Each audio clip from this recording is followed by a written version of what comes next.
Hello, my dear students. Today we are going to see rules of our factorization.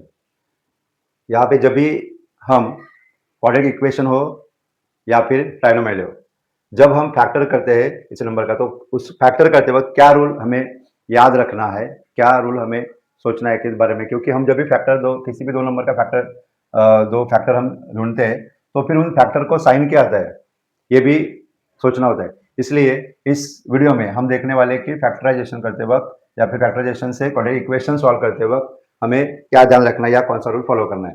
पहला, ये 4 rules यहाँ पे बताए आपको, ध्यान एग्जाम्पल के तौर पे भी मैंने यहाँ पे कुछ लिखा है, सम्स लिखे हैं। पहला रूल क्या होता है कि अगर जो भी आपको इक्वेशन दिया गया है, आपको क्वाड्रेटिक इक्वेशन में इक्वेशन दिया जाएगा और फैक्टराइजेशन में सिर्फ यहाँ तक दिया जाएगा फैक्टर करने के लिए, ये ट्राइनोमियल दिया जाएगा। फैक्टर करते वक्त हमेशा क्या करना होता है आपको कि फर्स्ट टर्म ए और सी, ये जो फर्स्ट टर्म है लास्ट टर्म, इनका क्या करना होता है, फर्स्ट कोएफिशिएंट और लास्ट इनका मल्टीप्लाई करना होता है। तो ए इंटू सी जो भी नंबर आएगा उसको हम क्या करते हैं, फैक्टराइज करते हैं। मतलब उस नंबर का जो भी यहाँ पे मल्टीप्लाई आएगा उस नंबर का ऐसे दो हमें फैक्टर ढूंढना है, दो नंबर ढूंढना है जिनका मल्टीप्लाई करने पर उतना हमें आना चाहिए। ओके, तो यहाँ पे कुछ मैंने ऐसे लिखा है और फैक्टर भी लिखे। तो एम क्या लिखा है, m is a big factor and n is a small factor, क्योंकि दो नंबर कोई भी आपको मिलेंगे फैक्टर के लिए, उसमें से एक नंबर स्मॉल होगा, एक नंबर बिगर होगा, एक स्मॉलर होगा। तो इसलिए मैंने यहाँ पे m समझो कि ये बिगर नंबर है और n जो है वो स्मॉलर नंबर है। पहला रूल कहता है कि a, ये जो ax square plus B X plus C, यहाँ पे जो भी दिया है आपको ट्राइनोमियल, उसमें b और c इनका साइन आपको देखना है। b and c both are positive, दोनों भी पॉजिटिव है, तो ए और सी का मल्टीप्लाई तो ए सी आ गया। अभी दोनों अगर पॉजिटिव है तो ध्यान में रखना जो भी फैक्टर आप ढूंढते हो उनका क्या होता है, एडिशन होता है।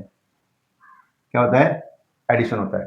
ओके, दोनों जो भी नंबर आप यहाँ पे ढूंढोगे वो दोनों को क्या आएगा, पॉजिटिव साइन आएगा और दोनों का ऐड होगा। यहाँ पे एक एग्जांपल दिया है आपको, देखो x square plus 5x plus 6, ये एग्जांपल है। अभी इसका हमें फैक्टराइज करना है।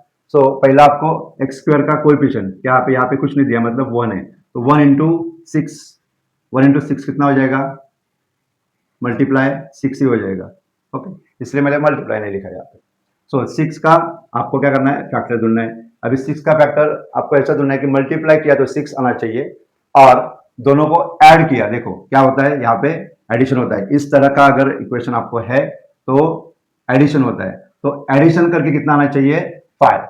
मल्टीप्लाई किया तो 6, ऐड किया तो 5। आपके पास आप नंबर मिलेंगे 3 and 2, 3 to the 6 and 3 plus 2 is equal to 5। ये आपके हो गए फैक्टर। तो आपको क्या करना है, यहाँ पे प्लस 3x प्लस 2x, ये जो आपको फैक्टर मिले उसको 5x की जगह पे रख के x square plus 3x plus 2x plus 6 is equal 0। फिर क्या करना है आपको, दो दो का ग्रुप करके उनमें से कॉमन निकालना है। यहाँ पे यहाँ से कॉमन एक आएगा, यहाँ से कॉमन आएगा, वो आपको इसके आगे का मेथड पता होगा। मैं यहाँ पे सिर्फ दिखाना चाहता हूँ कि जो भी फैक्टर मिलते हैं उनको साइन किया आता है या कैसे आपको फाइंड करना है। ये हो गया पहला, अगर बी और सी दोनों पॉजिटिव है तो। अभी सेकंड रूल हमें देखना है। सेकंड रूल में देखो क्या है, A X square minus B X minus C, B को भी माइनस है और सी को भी माइनस, अगर दोनों नंबर माइनस है, यहाँ पे एग्जाम्पल आपको दिया है, यहाँ पे देखो -22 है -50, दोनों जगह पे क्या होता है, माइनस है। तो अगर दोनों जगह पे माइनस है तो ध्यान में रखना है जो भी इसका मल्टीप्लाई आएगा ए और सी का, उस मल्टीप्लाई का आपको फैक्टर ढूंढना है। तो फैक्टर जो भी आएंगे उसमें से जो भी बिगर फैक्टर है उसको नेगेटिव आएगा और स्मॉलर फैक्टर को पॉजिटिव साइन आएगा। ध्यान में रखना, बिगर फैक्टर को नेगेटिव और स्मॉलर फैक्टर को पॉजिटिव आएगा। और यहाँ पे इन फैक्टर्स का क्या हो जाएगा, सब्ट्रैक्शन हो जाएगा। ये नंबर निकालने के लिए बी की वैल्यू निकालने के लिए दोनों का क्या हो जाएगा, सब्ट्रैक्शन, ध्यान में रखना। यहाँ पे एग्जांपल एक यहाँ पे लिखा है, तो हमें पहला क्या करना है, 5 एंड 15 इनका multiply. 5 into minus 15 is equal to negative 75। तो नेगेटिव 75 के हमें फैक्टर ढूंढना है कि जिन दो नंबर का मल्टीप्लाई किया तो 75 आएगा नेगेटिव, और उन दोनों का सब्ट्रैक्शन किया तो कितना आना चाहिए, 22। ऐसे दो नंबर हमें क्या करना है, फाइंड करना है।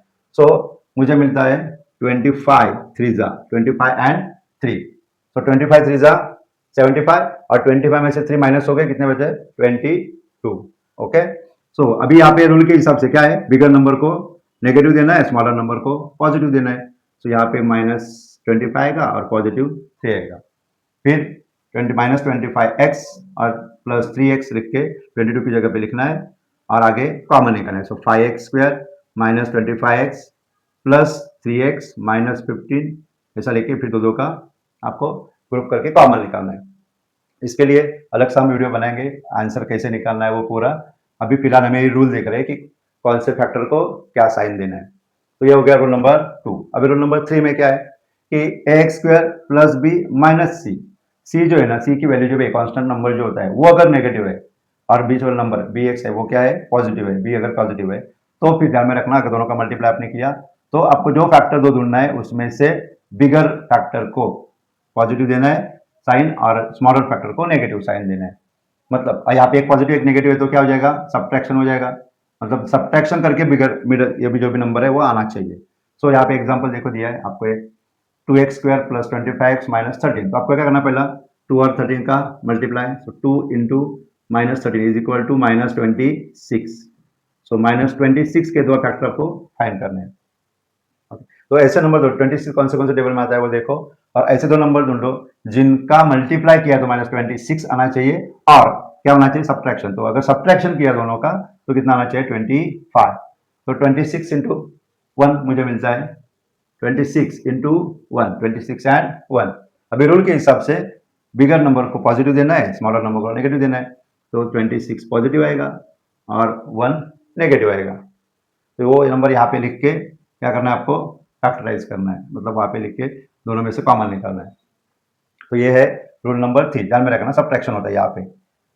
अभी 4 में क्या है, जो भी आपको दिया जाएगा ax² - bx + c। अभी जो b है वो क्या है, नेगेटिव है।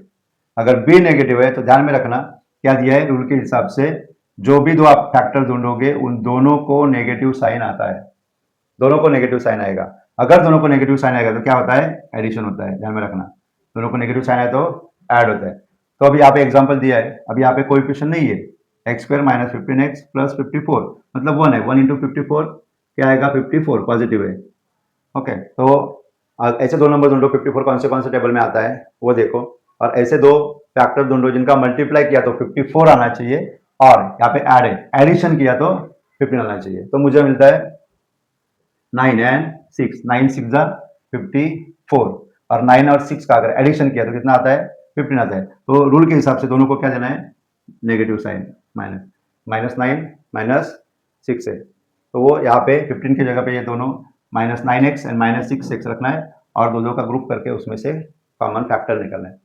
तो ये 4 रूल आपको ध्यान रखना है कि जो भी इक्वेशन दिया है उस हिसाब से किस कहाँ पे क्या साइन है, उस हिसाब से आपको क्या आता है, फैक्टर को साइन आता है। अभी ये जो पहला वाला है मोस्टली बहुत सारे बच्चों को ये तो पता होता है कि सभी नंबर पॉजिटिव है तो दोनों पॉजिटिव आएंगे और एडिशन ही होगा, ये सबको पता है। लेकिन ये 3 रूल बहुत कम बच्चों को पता होते हैं और फिर कंफ्यूज होते हैं कि उनको पता है लास्ट वाला नंबर क्या करना है, आपको मल्टीप्लाई करना है, लेकिन यहाँ पे मिडिल का जो भी नंबर है बी का वैल्यू, उसका एडिशन या सब्ट्रैक्शन में क्या आने वाला है, ये यहाँ पे कंफ्यूज हो जाते हैं।